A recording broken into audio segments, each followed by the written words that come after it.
Hello, my name is Urvi and I work with the Center for Green Chemistry and Green Engineering at Yale.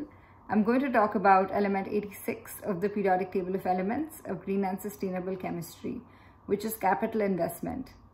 The current schemes of capital investment have the common goal to minimize overall risk while achieving targeted returns.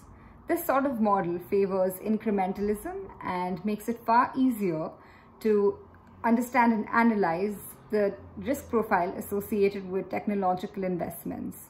It also favors those projects which have low capital intensity, such as software or app projects, and disfavors those projects which have high capital intensity, such as manufacturing or infrastructure projects, which the chemical and material manufacturing industries fall under.